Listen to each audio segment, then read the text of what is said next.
Hello everyone. Before we start, make sure to like and subscribe to the channel, and leave a comment with where you're from and what time you're watching. That way, YouTube will keep showing you stories just like this one. Now, let's begin. I was 29 when it happened. It was early September, hot during the day but with that crisp edge in the air at night that hinted fall was coming. I had just come back to my hometown in Georgia after living a few years in Dallas, and I was still trying to settle back in. That night, I was driving home from my college friend Megan's wedding. It had been beautiful, intimate, full of laughter, string lights, and too much champagne. I wasn't drunk. I'd paced myself and had switched to sparkling water halfway through, but I was exhausted and honestly just wanted to get home, take off my heels, and crash. The GPS had taken me along some long back roads to avoid construction on the highway. It was quiet. A little too quiet, just tree-lined asphalt, empty fields, and the occasional mailbox. I remember passing that car like it was in slow motion. A dark blue sedan with its hood up and hazards blinking, pulled over at a narrow shoulder just before a bend in the road. There wasn't another car in sight. I drove maybe 50 feet past it before instinct made me tap the brakes. I should have kept going. I know that now. But I thought, what if it's just someone who really needs help? I rationalized it. The wedding had been lovely. I was in a good mood. And maybe karma would reward me for doing something decent. So I pulled over and reversed slowly until I was beside the car. That's when I saw him. Mid-30s maybe, tall, wearing a zip-up jacket and jeans. He wasn't waving or panicking. Just standing next to the car, looking at me with this weird half smile that didn't quite reach his eyes.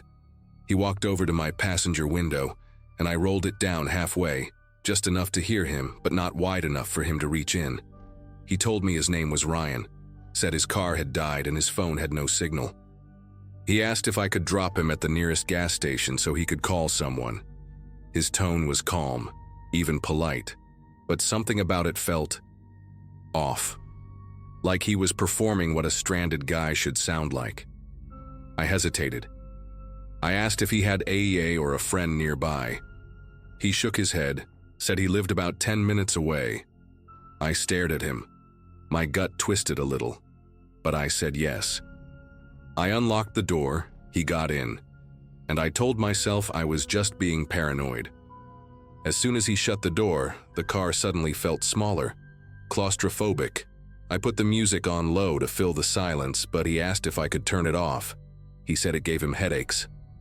I remember thinking that was weird, especially because it was just background noise. He didn't make small talk, didn't ask me anything about myself.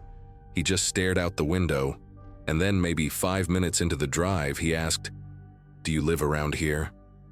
The way he asked made my skin crawl. It didn't sound like friendly curiosity. It sounded strategic. Like he was gathering information. I lied and said no, that I was visiting and heading back to a hotel in the city. He didn't respond, just gave this slow nod and went quiet again. My hands were gripping the wheel so tight I could feel my nails digging into my palms. The road felt longer than it should have. I knew there was a gas station up ahead. I'd seen it on the way to the wedding earlier, but every minute felt like 5. I kept glancing at the rearview mirror, even though he was right next to me, like part of me was waiting for him to make a move from behind. I could feel my heart in my throat, and I was hyper-aware of every sound. The tires on the asphalt, the faint creak of the seat when he shifted, the soft clink of his belt buckle tapping the center console. I didn't want to show how uneasy I felt, so I tried to sound casual. I asked him where exactly he needed to be dropped off. He mumbled something about a cousin's house near the station. His voice was lower now, and I had to lean slightly to hear him, which was when I caught a faint smell coming off his jacket. It was metallic, almost like dried blood. That was the moment everything inside me screamed to get out of the car. I started doing what I think anyone in my position would, playing out escape plans in my head. Should I pretend to take a wrong turn and stop near a lit-up house? Should I claim I needed to make a phone call and pull into a store lot? Should I just floor it and hope he didn't do anything before we got to the station? The thing was, he hadn't done anything yet. Nothing technically wrong. But every cell in my body was on fire, telling me I'd made a very bad decision. I tried to stay calm and just kept driving. He didn't take his eyes off the window, but he wasn't looking at anything. It was like he was waiting, or calculating. When the gas station lights finally appeared in the distance, I felt this insane rush of relief. I tried not to let it show, just in case. I pulled into the parking lot and stopped as close to the door as I could. There were 2 cars there, and I could see someone inside through the glass. A cashier stocking shelves or something. I pointed at the building and said, "There it is." I expected him to thank me and get out. Instead, he turned to me slowly like he'd just woken up. Then he smiled, wide this time. "Thanks," he said. "You're a good person." Not many would have stopped. The way he said it sent chills through me. It sounded more like a warning than a compliment. He opened the door, stepped out, and walked toward the entrance without looking back. I waited until he disappeared inside before I let myself exhale. I didn't drive away immediately. I sat there, hands trembling, debating whether to go in and tell someone. My mind was racing, but I didn't want to be the dramatic woman accusing a stranger based on a bad vibe. Maybe he was just weird. Maybe I was reading too much into it. I texted my sister, told her I'd picked up someone whose car broke down and that I was stopping at the station before heading home. She texted back instantly, "WTF? Are you insane?" That's when I decided to Google local crime alerts, just to check, just to calm myself down. I typed Georgia fugitive and hit the news tab. The very first headline made my stomach drop. Manhunt underway for escaped convict believed to be in local area. I clicked the article. There was a grainy surveillance photo, and it was him. Same jacket, same face, same fake smile. I froze. I couldn't believe it. I reread the article thinking maybe I was jumping to conclusions, but there was no denying it.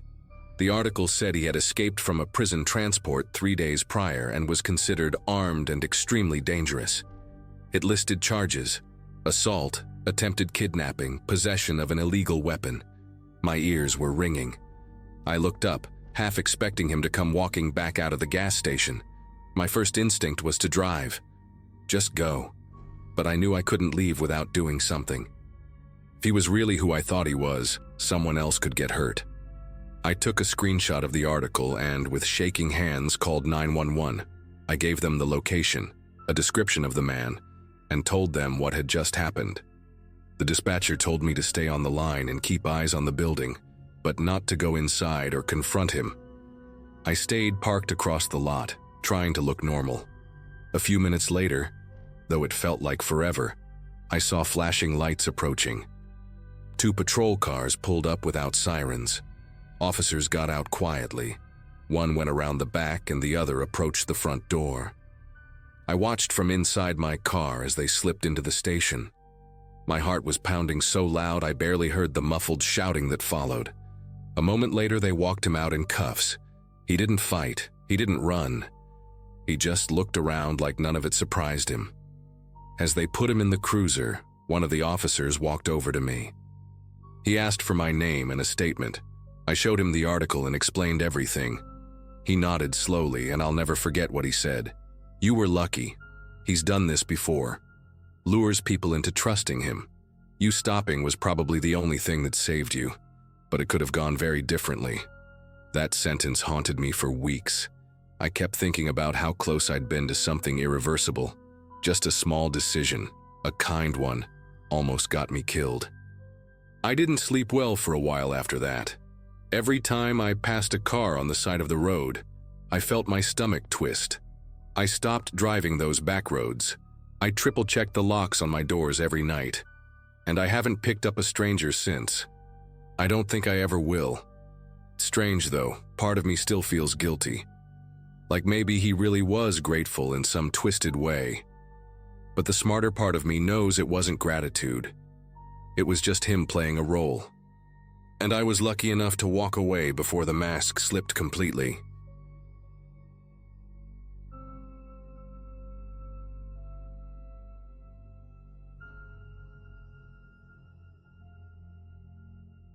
I've been working as an HVAC technician in New Jersey for almost 11 years now. I've seen just about every kind of mess you can imagine. Collapsed ductwork, rats in crawl spaces, even a snake once. But nothing, absolutely nothing, could have prepared me for what I walked into that Thursday morning last fall. I remember it vividly because it was just before Halloween, and the leaves had already turned that burnt orange that blankets the nicer neighborhoods. I had a morning appointment in an upscale area outside Princeton. The job order said boiler not heating, basement access. Sounded routine. I loaded up the van and headed out. The house was spotless. Big two-story colonial with a circular driveway and those over-pruned hedges you only see in magazines. A woman named Rebecca answered the door. Probably late 30s, soft-spoken, wearing a beige turtleneck and slacks that looked more expensive than anything I owned.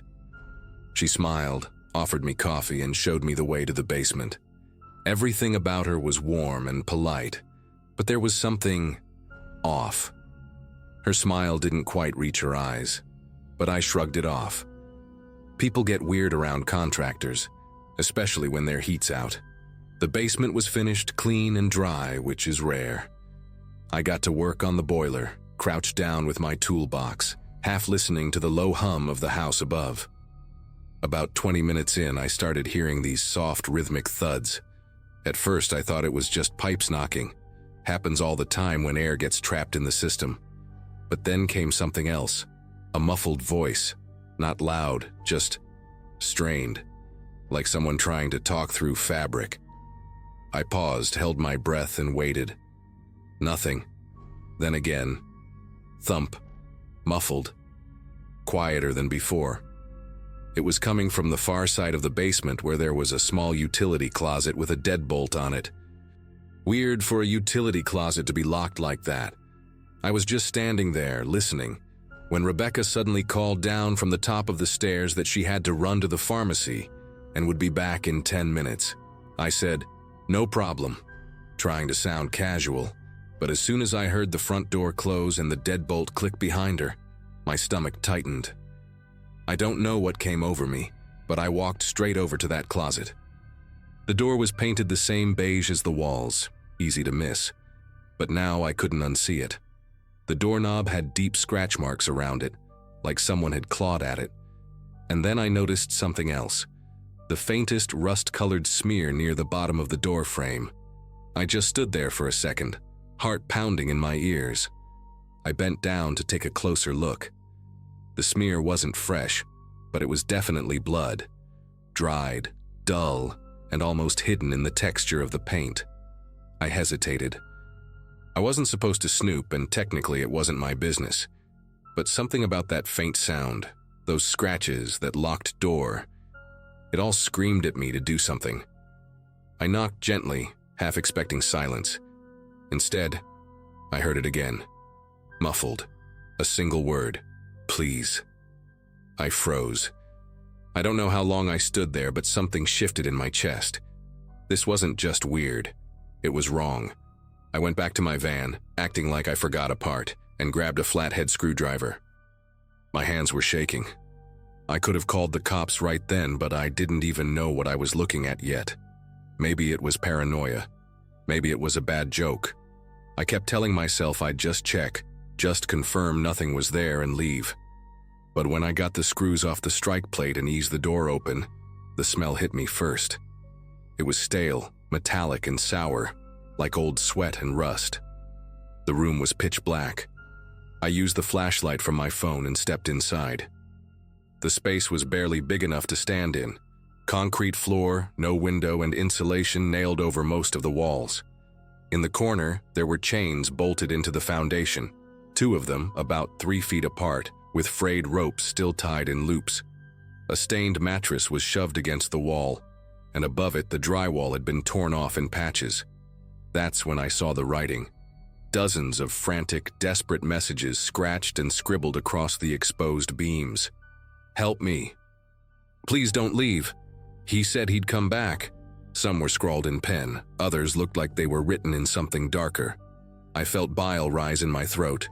I turned to leave, but something on the floor caught my eye. A stack of papers, damp and crumpled with childlike handwriting. I picked one up. It was a note. "If someone finds this, my name is Megan. I don't know what day it is.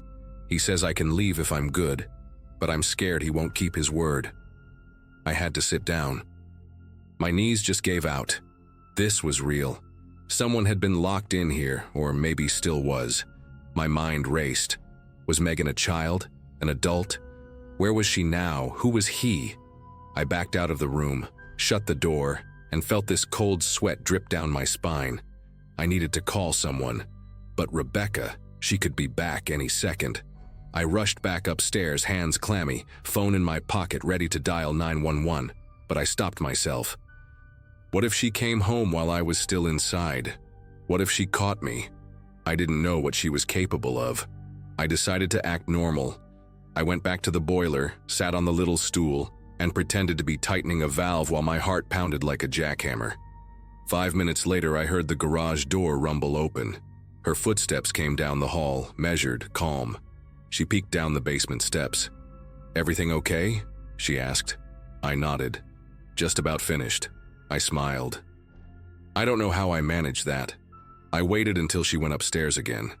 I cleaned up my tools, packed everything into the van, and drove 3 blocks away before I finally pulled over and called the police. I gave them the address, everything I'd seen, and told them about the voice I heard. The dispatcher's tone changed instantly when I mentioned the chains and writing. They said officers would be sent right away. I sat in my van shaking for a long time, watching the street from a distance. A patrol car passed me and pulled into her driveway. I didn't follow. I didn't want to be seen. I just wanted to get home. Later that night, I got a call from a detective. He asked me to come in the next day to make a formal statement. I asked him if the girl, Megan, had been found. There was a long pause, then he said, "We didn't find anyone in the room, but the evidence you described was there. Exactly as you said. And the woman you met? Her name isn't Rebecca. She used a fake name when she scheduled the appointment." That hit me like a punch to the chest. He said she'd been taken in for questioning, but wouldn't say much else. I asked if they thought Megan was still alive. All he said was, "We hope so." To this day, I still don't know who Megan is, or was. I don't know if she got out before I arrived, or if something worse happened. I sometimes wonder what would have happened if I hadn't checked that closet. Or worse, if I had, and she was still in there. What if I'd walked away? That's what haunts me. The room wasn't just some creepy leftover from the past. It was recent, lived in, used. The chains were warm from touch. The mattress had an indent. Someone had been in there, maybe just days before. And the worst part? That woman, whatever her real name is, she acted so normal, so friendly, like the kind of person you'd never suspect. That's what scares me the most. You never really know what's behind someone's smile.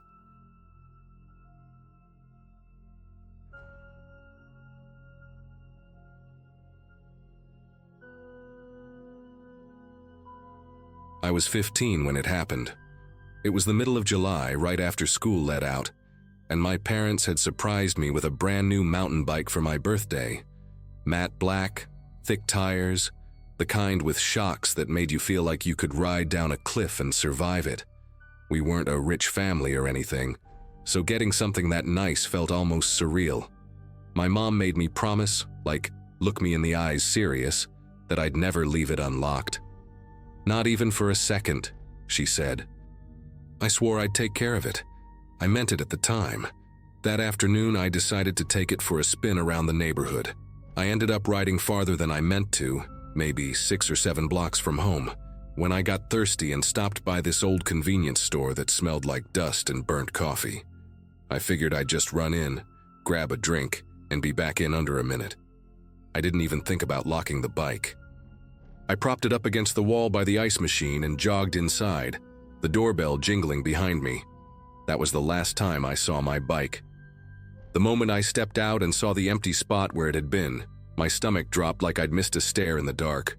I ran to the sidewalk, scanned the street like an idiot, hoping to catch a glimpse of someone pedaling away. but it was gone. Just gone. I stood there frozen, holding a bottle of orange Gatorade and feeling like the dumbest kid alive. I knew what my parents would say. Worse, I knew the look I'd get. That quiet disappointment stung more than yelling. But instead of going home, I did something I probably shouldn't have. I sat on the curb, pulled out my phone, and started scrolling through local Facebook groups, trying to see if anyone had spotted a stolen bike. I even posted about it, adding a picture I'd taken of the bike that morning. Then I got an idea. I searched Marketplace, Craigslist, even random resale pages, looking for any posts that matched my bike. That's when I found it, or at least I thought I did. A blurry photo in a sketchy listing from a profile with no real name. The bike in the photo looked exactly like mine, down to the blue paint mark on the frame I'd made scraping a mailbox earlier that day. I clicked on the profile, expecting it to be empty, but it wasn't. The guy had a few public posts, most of them blurry pictures of car parts, bikes, and weirdly, a lot of cash fanned out across grimy tables. His name showed up as JM, and his friends list was private, but I could see he was tagged in a few comments that made my skin crawl. Stuff like, "Don't forget who got you that chain, bro," and "Hit me up when the next drop hits." It didn't feel like just some random guy selling things online. It felt off. Still, I didn't tell my parents. I was scared they'd ground me, or worse, call the police and get me even deeper into something I didn't understand. So I did something even dumber. I messaged him. I said something like, "Hey, I think that bike might be mine, can we talk?" I tried to sound casual, like maybe it was just a mix-up. A few minutes later, he replied with just a laughing emoji. Then another message. "Meet me at the old car wash on Maple, come alone." I should have stopped right there, but something about the way he said, "come alone," made it feel like a challenge, like backing down meant I was weak, and I didn't want to be that kid anymore. So I biked on my dad's old rusted Schwinn, all the way to Maple Street just before sunset. The car wash had been shut down for years. Windows boarded, weeds growing through cracks in the pavement, and graffiti sprayed across the walls in bright reds and angry black tags. There was no one there at first. I waited. 5 minutes, then 10. Just as I was about to leave, I heard the crunch of gravel behind me. I turned around and saw two guys walking toward me from the alley. Neither of them was JM, or at least not from his profile picture, which barely showed his face. They both looked older than me, probably early 20s. One wore a hoodie with the sleeves cut off, showing tattoos I couldn't make out in the fading light. The other had this twitchy energy, constantly rubbing his hands together and glancing around like he was expecting someone to jump out. I instantly regretted everything. The one with the tattoos spoke first. "You the kid asking about a bike?" His voice was slow, almost amused, like he already knew I was out of my depth. I nodded, trying to stand my ground, but my hands were sweaty and I could feel my knees trembling. "You're braver than you look," he said, then added, "or dumber." The other guy laughed, this nervous, twitchy snort. And that's when I realized I wasn't going to get the bike back. This wasn't about some misunderstanding. They wanted to mess with me. I told them I just wanted my bike and that I wouldn't say anything to anyone.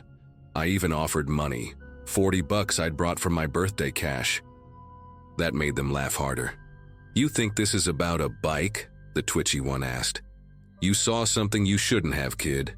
You were digging in the wrong places." I didn't understand at first, but then the tattooed guy pulled out his phone, opened my Facebook post and showed it to me. "Next time you want to play detective, maybe don't tag locations." I felt sick. My post had apparently drawn more attention than I thought, not from people who wanted to help, but from people who didn't like being exposed. The guy with the phone leaned in close. His breath smelled like cigarettes and something rotten. "Take this as your warning," he said. "Next time we're not just talking." Then he shoved me back hard enough that I stumbled onto the pavement. The two of them turned and walked off like nothing had happened, disappearing into the shadows between two buildings.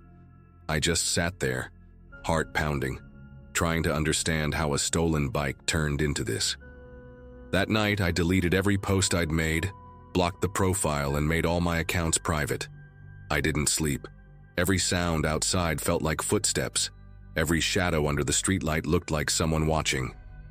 I didn't tell my parents the full story, just said the bike was stolen and I didn't know how. I figured the less they knew, the better, but I never forgot those faces, or that voice telling me I'd seen too much. I thought it would end there.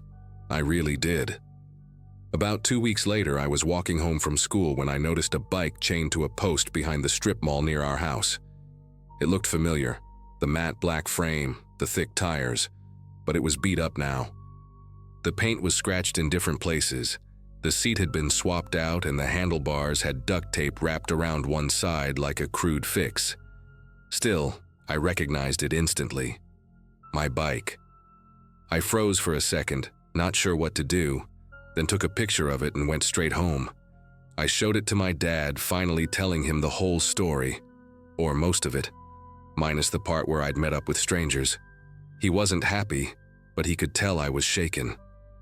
That night, he drove with me to the strip mall and used a pair of bolt cutters he kept in the garage to cut the lock.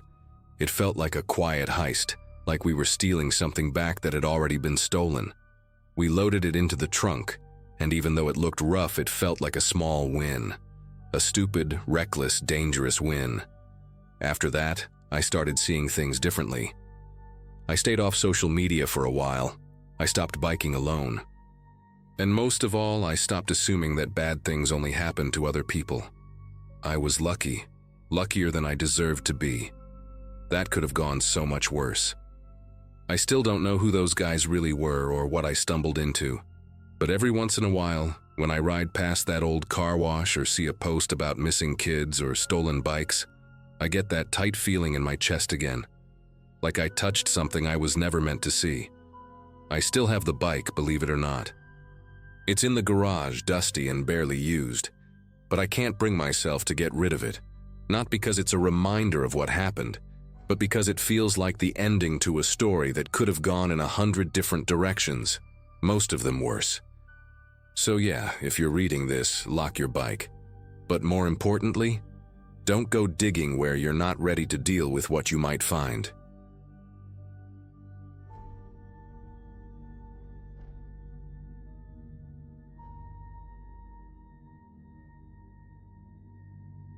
I was 27 when this happened, living alone in a small one-bedroom apartment just outside Portland.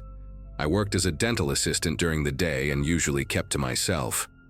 Life was quiet, routine, and that's exactly how I liked it. My past wasn't something I talked about often, especially not about my older brother Aaron. We hadn't spoken in almost 5 years. Aaron had struggled with drug abuse since high school, and after a string of arrests, rehab stints, and broken promises, I finally cut contact. It hurt, but I had to protect my peace. I never blocked his number, though. I don't really know why. Maybe some part of me was still waiting for him to get better. It was a Wednesday night when I got the message. I was brushing my teeth, getting ready for bed, when my phone buzzed on the counter. The message simply read, "Please, I need help." It was from Aaron.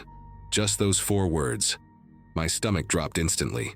I stared at the screen for a solid minute, toothbrush in hand, heart thudding. I texted back asking what was going on, but he didn't answer. Then came a second message. "I'm close. I just need somewhere safe." That's when the internal war started. Logic screaming no, but guilt whispering that maybe this time was different. I didn't tell anyone. I just typed, "Come to my place," and sent my address. It was almost midnight when I heard the knock. I hadn't even changed out of my pajamas.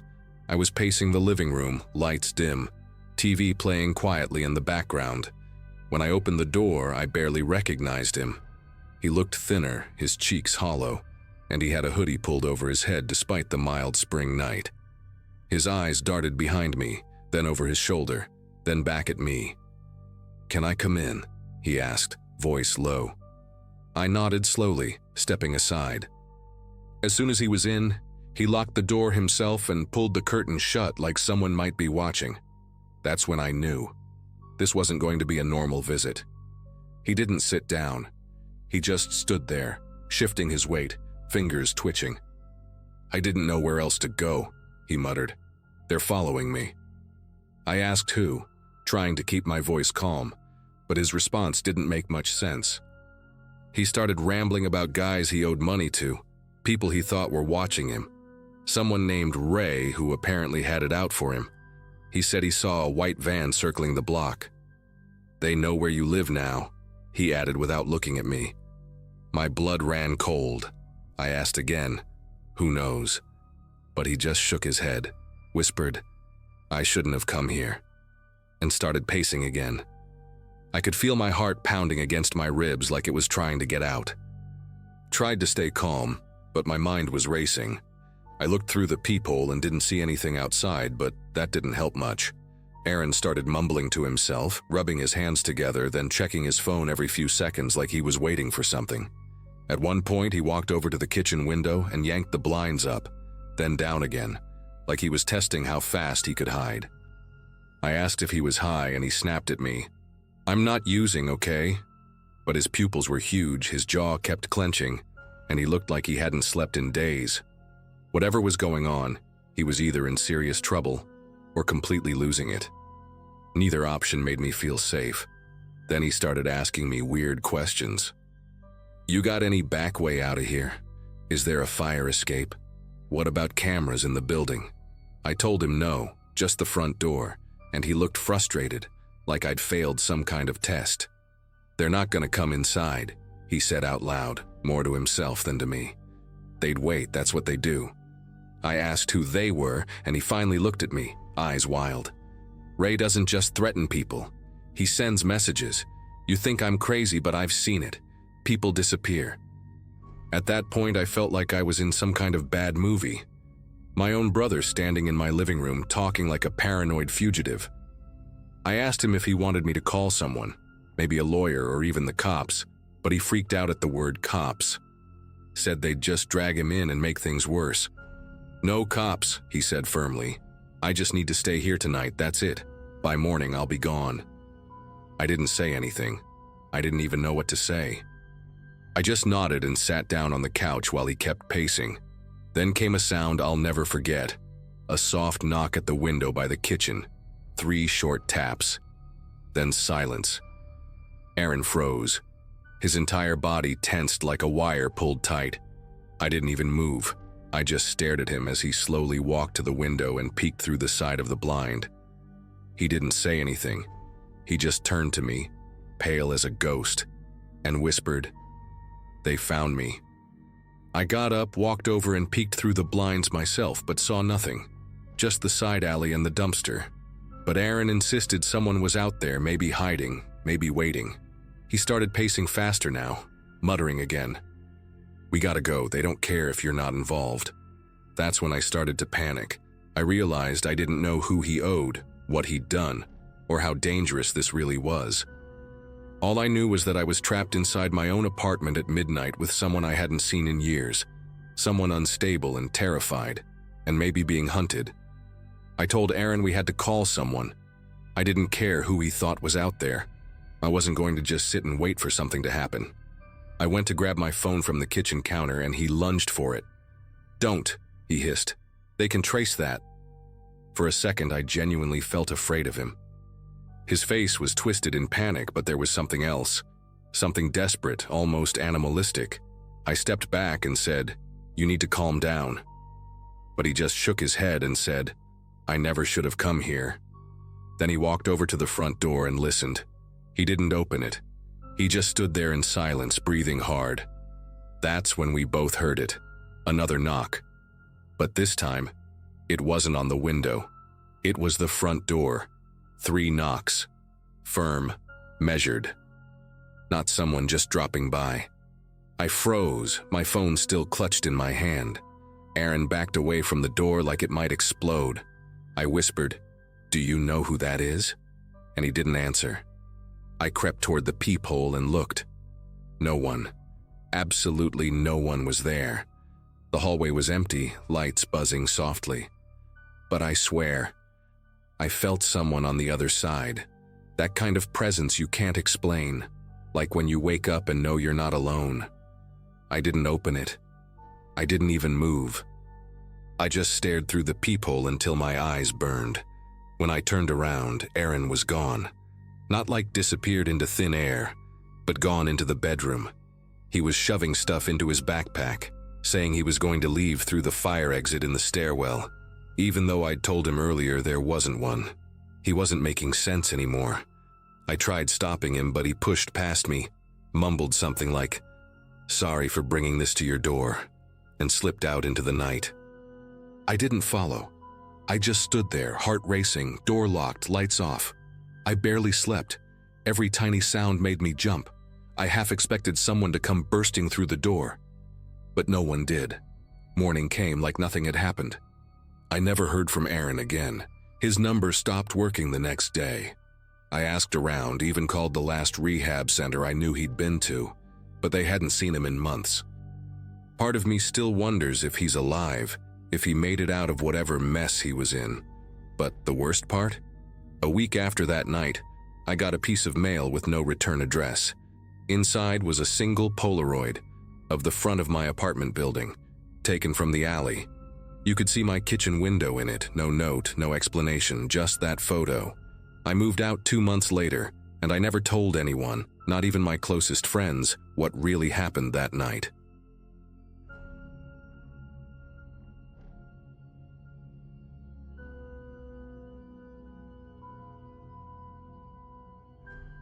I was 23 when it happened, just a few months out of college, still clinging to that restless optimism you have when you think the real world is waiting for you with open arms. I had a degree in communications and zero desire to sit behind a corporate desk for the rest of my life. So when an opportunity popped up to start something of my own, an online boutique selling minimalist clothing and accessories, I jumped on it. I'd met Ryan at a birthday party my old roommate threw. He was magnetic in that slick, polished way that makes you feel like you've known someone forever, even if it's only been a few minutes. He said he'd run shops like this before, knew the suppliers, had the strategy. I had the savings and the time. We both thought we were on to something big. The first few weeks were amazing. Orders came in steadily. The Instagram page was growing fast. Lots of aesthetic posts, clean product shots, customer tags. Ryan handled supplier relationships, inventory, and the back end, while I took care of social media, customer service, and packaging. I shipped things from my apartment in Asheville, writing little handwritten thank you notes to add a personal touch. We split profits evenly, and within a month, I made back a third of what I'd invested. It felt surreal. I remember calling my mom and telling her that for once, I wasn't scared of the future. I felt like I'd found something that could actually last. But then the chargebacks started. At first, I thought it was just normal online business stuff, people claiming they never got their order or saying the item looked different than expected. That's just part of the game, right? But the numbers didn't sit right with me. Almost 1 out of every 10 orders was being disputed. Then the emails started rolling in, people furious, accusing us of selling knockoffs. One woman even said she took a handbag to a store to verify it and was told it was stolen merchandise. I tried asking Ryan about it, but he waved it off, said people online just like to complain, and that our competitors were probably sabotaging us with fake reviews. I wanted to believe him. I really did. Still, something gnawed at me. One night I couldn't sleep, so I got up and logged into the back end of the store. I hadn't touched it in weeks because Ryan insisted on managing all the logistics. He told me it was just easier that way. But the dashboard showed something I wasn't supposed to see, tracking numbers that didn't match the ones I had for recent orders. Supplier addresses in random cities I didn't recognize. I started Googling one of the suppliers we supposedly used, and the only thing that came up were forum posts warning about gray market goods and scams tied to stolen merchandise. My stomach dropped. That's when it really hit me. This wasn't just bad luck or angry customers. Something was seriously wrong. The next morning, I decided I couldn't just ignore it. I confronted Ryan in the most casual way I could think of, asked him if we should consider changing suppliers since people were complaining. His whole vibe shifted instantly. That easygoing charm dropped like a mask. He didn't yell, but his voice tightened, and he looked at me like I'd crossed a line I didn't know existed. "You're overreacting," he said, almost too calmly. "You want to start managing shipments yourself? Fine, but don't come crying when everything falls apart." I tried to play it cool, told him I just wanted us to be transparent if we were building something together. But inside, I was panicking. Something about the way he said, "Don't come crying," stuck with me. It wasn't a warning. It was a threat, wrapped in sugar. Over the next week, I started pulling away. I stopped sharing social media updates, stopped answering emails under our store name. I didn't want to be the face of something that felt dirty. But the orders kept coming, and Ryan kept fulfilling them. Then one night, I got a message on my personal Instagram account. It was from a woman in Colorado who said she found my full name in a return address and wanted to know if I was aware she'd received a pair of sneakers that were listed as evidence in a police report. I nearly dropped my phone. I asked her for details, and she sent a link to a news article about stolen inventory from a warehouse burglary that had happened a few weeks earlier. The sneakers in her box matched the stolen ones exactly. That was when I realized I was in deep, like legally deep. I wasn't just the girl who posted aesthetic flat lays anymore. My name was tied to return labels, to the website's public registry. I had no proof that I didn't know about the stolen goods, and I was terrified that if I went to the police, I'd go down with him. I started screenshotting everything: emails, tracking info, order logs. I even took a video of the inventory Ryan had dropped off at my apartment a few days earlier. Then I told him I needed to step away from the business for a while. "Burnout?" I said. He didn't argue, just gave me a long stare and said, "Do what you need to do." I packed everything I had into a storage unit and deleted every trace of the shop from my socials. But even after stepping away, I didn't feel safe. About 3 nights later, I noticed someone had tried to reset the passwords to my email and business PayPal. The notification popped up at 2:47 a.m. I hadn't spoken to Ryan since I stepped back, but I knew it had to be him. I changed everything: emails, bank logins, even my phone number. Then I filed an anonymous tip through an online portal with the police department, where the warehouse theft happened. I attached the photos and a written report, leaving out my name. I was done playing dumb. I just didn't want to be dragged down with him. For a while, nothing happened. Weeks passed. I went back to freelancing, mostly digital marketing gigs under a new email. I kept my head low, deleted the storefront from Shopify, and prayed every day that I wouldn't get a knock on my door or some legal notice in the mail. I avoided any news about Ryan or the shop like it was radioactive. Then, one morning, I woke up to a string of texts from a girl I'd once hired to model one of our jackets. She said the shop was gone, vanished. Website down, socials wiped, everything gone.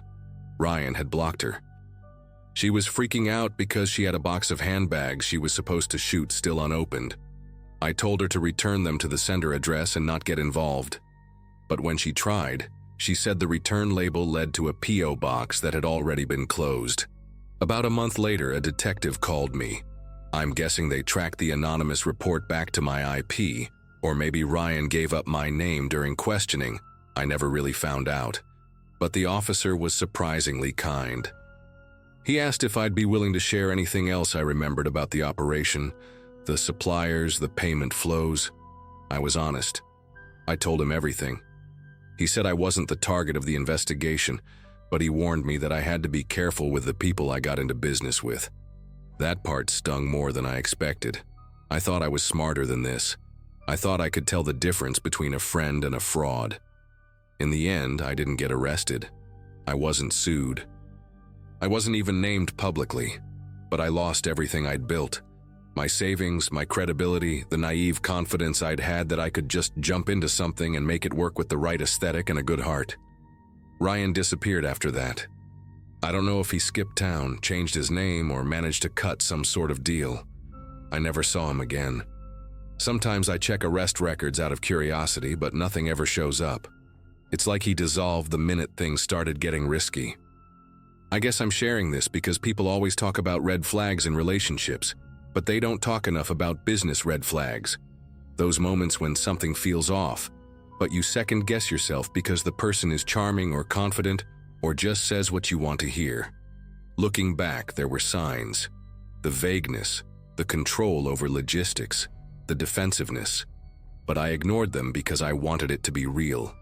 I wanted it to work. So yeah, if you're thinking about starting something with someone, no matter how cool they seem, do your homework. Trust, but verify. And if your gut starts screaming, don't wait until it's too late to listen.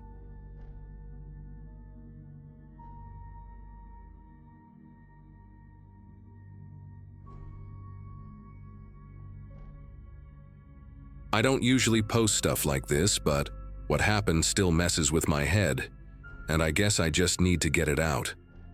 This happened last year, around late October. I was working customer service for a fintech company, handling disputes and complaints. It wasn't glamorous, but the pay was decent, and most of the time it was just people venting about small charges or delays. I'm 26, living alone in a one-bedroom apartment in Raleigh, North Carolina. Back then, my life was pretty chill. I'd game after work, order takeout way too often, and chat with my sister on the weekends. Nothing exciting. Until I got assigned that one call. The customer's name was Mark. Middle-aged, loud, and pissed from the second I answered. Apparently, he'd lost a few $1,000s from his investment account due to some glitch, or at least that's what he claimed. He kept yelling that the company stole from him, and that if he didn't get it back, someone would regret it. I stayed calm, followed protocol, documented everything, and told him we'd escalate the issue. He didn't want to hear it.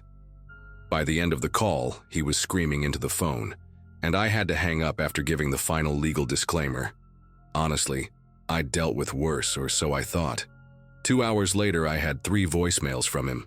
The first was just him ranting again, saying the same stuff.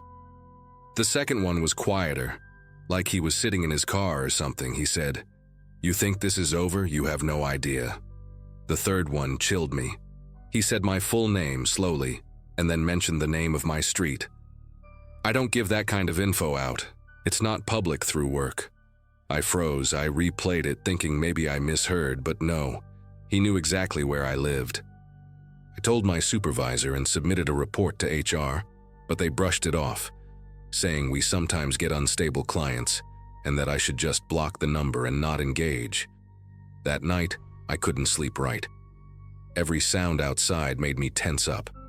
I checked the locks twice, and I even propped a chair under the doorknob like I used to see in movies. It felt stupid, but I did it anyway. The next morning, I found a single sheet of paper slid under my front door.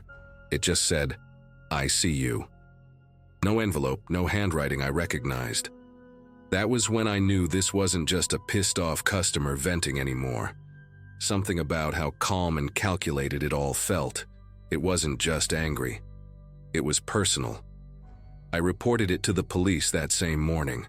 They took it down as a suspicious incident, but said without a direct threat or proof of who left it, there wasn't much they could do. They suggested I install a camera by the door, maybe file a restraining order if I got more evidence. I left feeling like no one was going to help until it was too late. That day at work, I asked to be reassigned to a different department, but HR said it would set a precedent and that I shouldn't let a client intimidate me out of my role. I remember just sitting there at my desk trying to focus on tickets, but my hands wouldn't stop shaking. Every time the phone rang, I felt sick. That evening, I was paranoid as hell. I pulled my blinds shut, turned on every light in the apartment, and kept checking the peephole. Around 9:30 p.m., I was sitting on my couch when the doorbell rang. Just once. No knock, no footsteps after. I stood there, completely still, waiting for something, anything.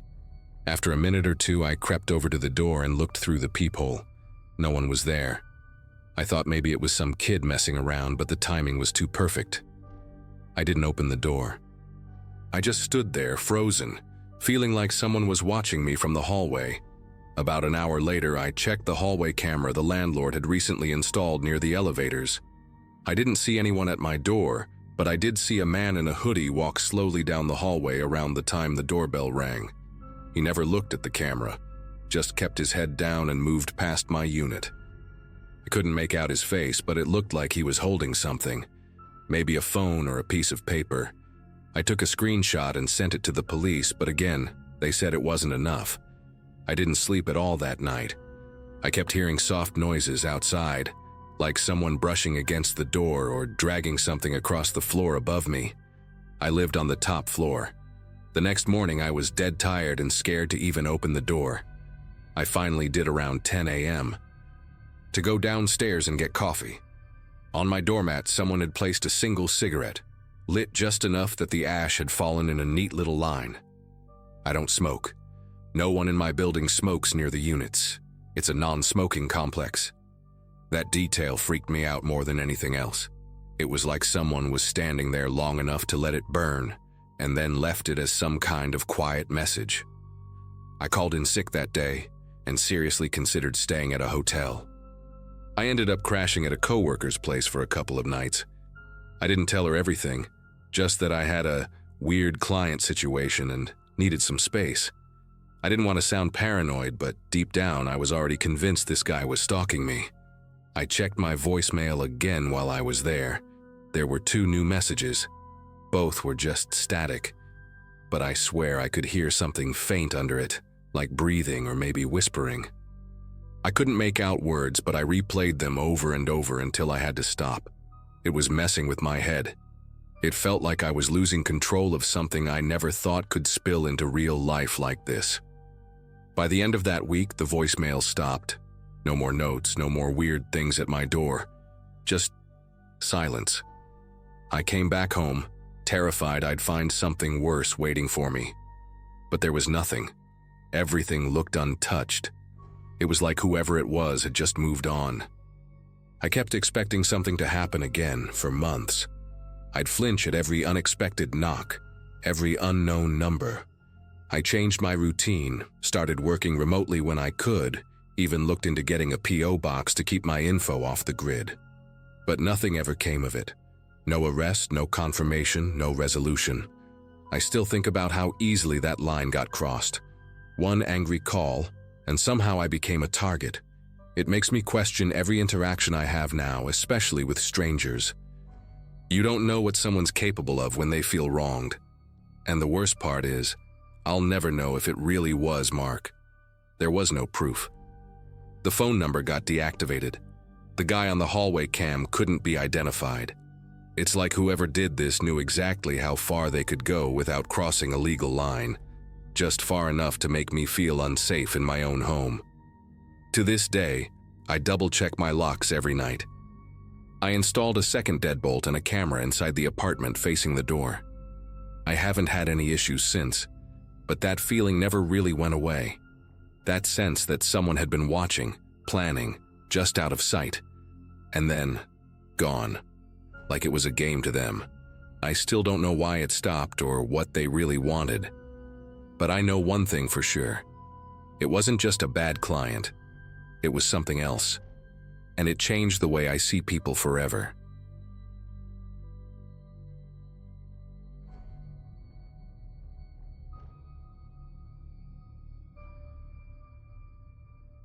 I'm a single dad from Dayton, Ohio. Name's Eric. I've got a 7-year-old son named Mason who's my whole world. After my divorce 2 years ago, things got tight financially, and I started selling some extra stuff online just to make ends meet. Around that time, I listed my old MacBook Pro on a local buy-sell group on Facebook Marketplace. It was still in great condition, and I figured I could get a decent price, maybe cover a couple bills. A guy named Chris L. messaged me within a day saying he was interested.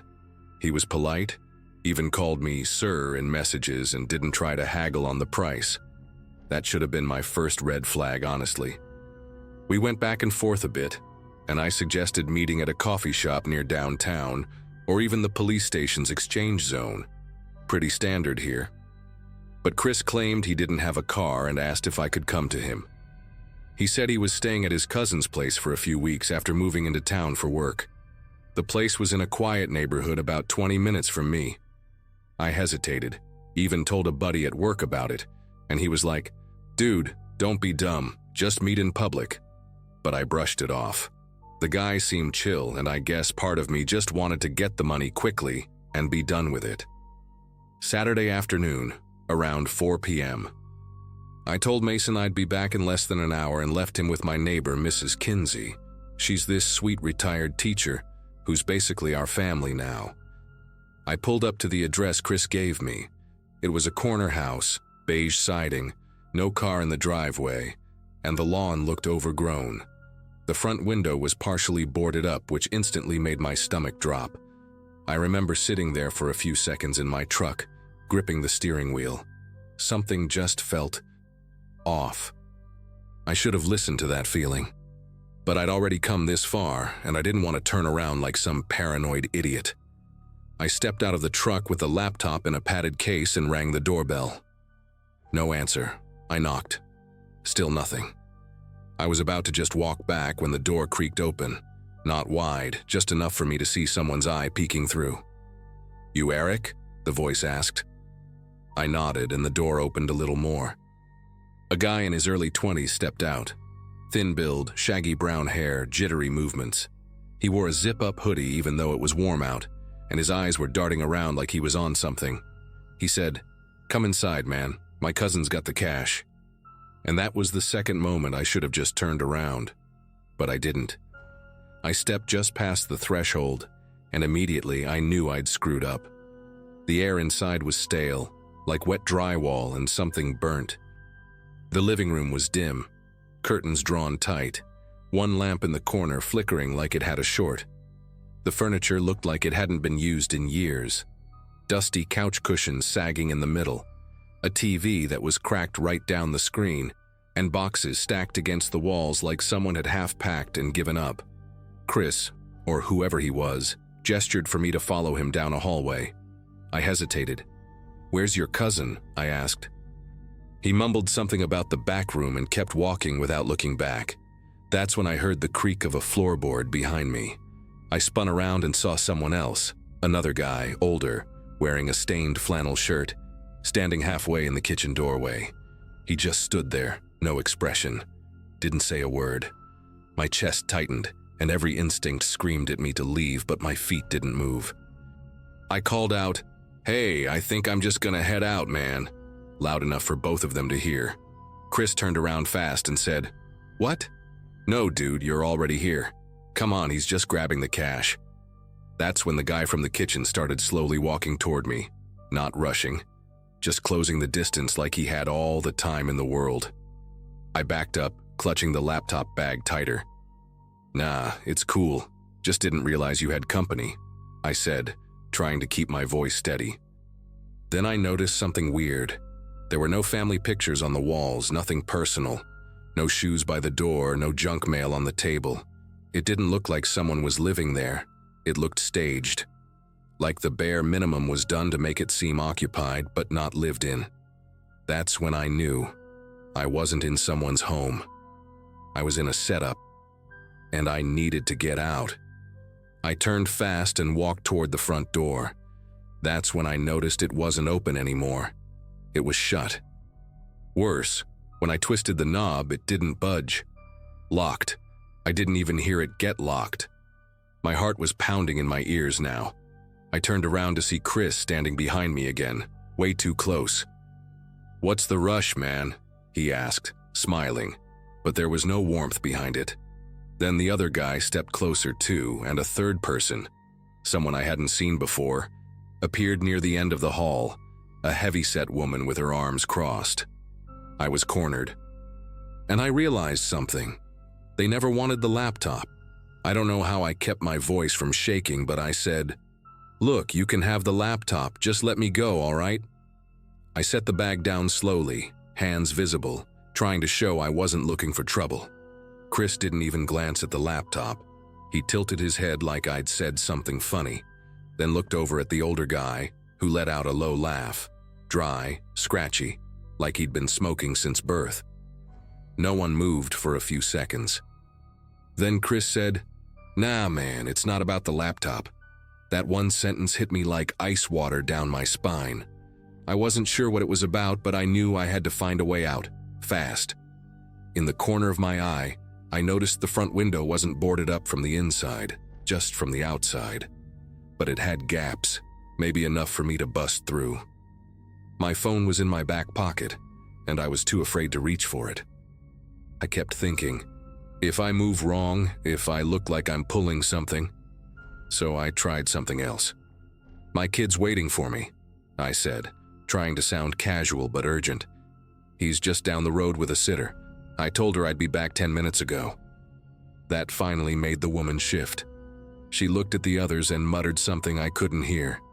Chris looked irritated, like I'd spoiled their timing. He waved a hand. "Fine, go," he said flatly. "Take your laptop, just get out." I didn't question it. I grabbed the bag, walked backwards to the door, still locked, and looked at him. "It's locked," I said. The older guy chuckled again, stepped past me, unlocked it, and swung it open real slow, like he was enjoying every second. I stepped outside without another word and walked, didn't run, straight to my truck, forcing myself not to look back. Only when I was inside with the doors locked did I let myself breathe. My hands were shaking so bad I dropped the keys twice before I could start the engine. I drove to the nearest gas station and parked by the front where it was lit and busy. Just sat there for 10 minutes trying to get my breathing back to normal. Then I called the non-emergency police line and gave them the address, told them what happened. I don't even know what I expected. They said they'd send someone to check it out. The officer called me later that night and said the house was empty by the time they got there. No sign of anyone. He said it looked abandoned. No power, no furniture, just a few boxes and a broken chair. No real leads, no way to trace the people. The Facebook profile was already gone by then too. Just deleted, like it never existed. That night I barely slept. Every time I closed my eyes I saw that hallway. The way they moved, the way they watched me, like I was already theirs. I kept replaying it in my head, wondering what would have happened if I'd taken another step inside, or if I hadn't said anything about Mason. That's the part that haunted me most, because I genuinely think that's what saved me. Mentioning my kid. Whatever they had planned, it was serious enough that it needed silence, no interruptions, and me saying I'd left someone behind might have messed up their timeline. I kept thinking, what if I hadn't? For weeks after, I couldn't shake the feeling of being watched. Every time a car drove slowly past my house, I'd peer through the blinds. I changed my marketplace settings, deleted old posts, blocked anyone I didn't personally know. I even started meeting buyers at the police department's designated zone, only. I told a few people what happened, my neighbor, my boss. But I left out a lot of the details. Some of them just looked at me like I was overreacting. One guy even joked, "Damn, sounds like you almost got trafficked." I laughed at the time, but deep down, that's exactly what it felt like. The weirdest thing is, I never saw it on the news. No other reports about that house, no arrests, no investigation. It was like they slipped right back into the shadows, waiting for the next idiot to fall for it. And I hate that I could have been that idiot. If I hadn't trusted my gut at the last second, if I hadn't said what I said. I don't know if I'd be here writing this. I still drive past that neighborhood sometimes for work. And every time I do, I keep my eyes peeled for that house on the corner with the overgrown lawn. But it's gone now. Torn down. Lots empty. Like the whole place just vanished. So yeah, if you're selling something online, especially something expensive, don't go to someone's house. Don't listen to the "I don't have a car" sob story. Don't try to be the nice guy. I know it sounds obvious now, but I promise you, when you're in it, when someone sounds normal enough, it's easy to forget how fast things can go wrong. I almost learned that the hard way, and I still don't know what their plan was. I just know they weren't there for the laptop. They were there for me.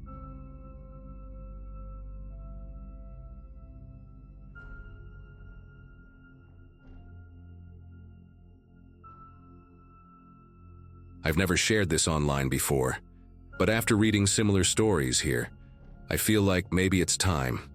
This happened about 2 years ago, when I was 27 and had just started a new job in Portland. I'd gotten out of a long-term relationship, and between the breakup and the rent on my 2-bedroom apartment, I knew I couldn't afford to keep living alone. I didn't have family nearby and didn't really know anyone well enough to move in with, so I posted in a few local Facebook groups and one roommate matching site. I wasn't looking for anything fancy, just someone chill and clean who could help split the bills. Her name was Amanda. She replied to my post within an hour, and everything about her seemed great. She was polite, said she worked remotely in graphic design, had no pets, didn't smoke, and needed a place ASAP. Her profile photo looked normal, nothing off about it, and she seemed friendly in our brief video call. I didn't really have the luxury of being picky, and honestly, I was relieved to find someone so quickly. We met in person 2 days later at a coffee shop, and she came off just as kind and put together. We signed the lease transfer that same week. At first, things were fine. She mostly kept to herself, worked in her room with the door closed, and paid her half of the rent on time through Venmo. We chatted occasionally in the kitchen, but she didn't really offer much about herself. I figured maybe she was just private or shy. But over time, I started noticing weird little things. A mug I always kept on my desk went missing, only to show up in the back of the cabinet 3 days later. My favorite hoodie disappeared, then turned up in the laundry basket after I'd already done my clothes.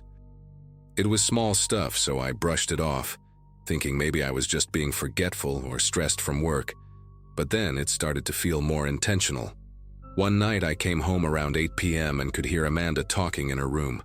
That wasn't unusual. She was often on calls, but the tone was different. She sounded urgent, even angry. I paused by the door, and I swear I heard her say my full name. Then silence. When I knocked, pretending I had a question about the Wi-Fi, she opened the door just a crack and said she was busy. Her laptop screen was angled away from view, and her expression was tight, like I'd caught her doing something she wasn't supposed to. I didn't know what to make of it then, but that moment stuck with me. Things escalated slowly but steadily after that. I started noticing my mail had been opened, just slightly, like the flap had been peeled up and then carefully pressed back down. One morning, I found a credit card offer in the trash addressed to me, even though I hadn't opened it. I asked Amanda casually if she'd seen any of my mail by mistake, and she just smiled and said, "Oh, maybe it got mixed up," like it was no big deal. But that uneasy feeling was growing. I started checking my bank account more often, locking my bedroom door when I left, even though it made me feel paranoid in my own home. A couple weeks later, I came home to find my bedroom door unlocked. I always lock it before leaving. I double-check every time. Nothing seemed obviously out of place, but I noticed my dresser drawer was open about an inch, and I never leave it like that. I checked inside and realized a folder with some of my tax documents and personal info, stuff I hadn't looked at in months, was missing. I confronted Amanda that night. I didn't accuse her directly, just said I'd misplaced something really important and asked if she'd seen it. She didn't even blink, just said, "Nope," and went back to stirring pasta like we were talking about the weather. That night, I barely slept. I kept running through every little thing, her knowing my full name early on, the way she avoided direct eye contact lately, the whispery phone calls at odd hours. I remembered walking past her door late one night and hearing her talking in this weird fake-sounding voice, like she was imitating someone. I couldn't hear the words clearly, but I swear it was my own name again. It got to the point where I started leaving the apartment just to breathe. I'd sit in my car, scrolling through roommate horror stories online, trying to convince myself I wasn't losing my mind. The breaking point came when my debit card got declined at a gas station. I checked my account, and over $2,000 had been spent in the last few days, on random stuff I didn't buy. Flights, electronics, some hotel reservation in Nevada. I called the bank, froze everything, and filed a fraud report. But when I asked for the IP address tied to the purchases, they said it traced back to my own Wi-Fi network. I felt sick. I went home, opened Amanda's door while she was at the grocery store, and found a drawer full of printed statements, half with my name on them. My social security number, copies of my ID. She had been stealing everything, little by little, right under my nose. I packed a bag and left that same night. I didn't even wait for her to come back. I stayed with a coworker for a few days while figuring out what to do. I went to the police, filed a report, gave them copies of the documents I'd found. They said it looked like identity theft and that it was a good thing I caught it early, but it could take months, maybe years, to sort out the financial mess. I also told my landlord and asked to break the lease. He wasn't happy about it, but after I showed him the police report, he agreed. Amanda didn't fight it. She texted me once just saying, "Didn't think you'd go snooping." That's it. No explanation, no apology. I blocked her on everything, the phone, email, even social media. I changed my passwords, froze my credit, got a new bank account, but the damage was already done. A couple weeks later, I got a letter from a debt collection agency claiming I owed nearly $5,000 on a credit card I never opened. My name was on the account, my address, even my birthday. I had to dispute it all, go through hours of paperwork and phone calls, and I still don't know what else she tried to open in my name. I kept waiting for more fallout, more bills, more letters, maybe even a knock at the door. What really messes with me is how normal she seemed. She played the part so well. If I hadn't trusted my gut that day and opened that drawer, I honestly don't know how far it would have gone. The cops told me it looked like she had a pattern, maybe even a history, but since she hadn't used violence, it was unlikely she'd face any serious charges. Apparently, she was smart about it. Careful. There were no fingerprints on anything she printed. She'd even logged into some of the accounts through public Wi-Fi hotspots, just not all of them. It was like she had done this before. I moved to a studio after that. I don't even think about living with another roommate now. Every time I get a package or a piece of mail, I double-check that it hasn't been tampered with. I still get anxious if I hear someone talking on the other side of a door. And sometimes I wake up in the middle of the night convinced someone's in my room, even though I live alone. What haunts me most is that I never got a real answer. She just left. No confrontation, no closure. And the scariest part? She had everything she needed to become me. For all I know, maybe she did.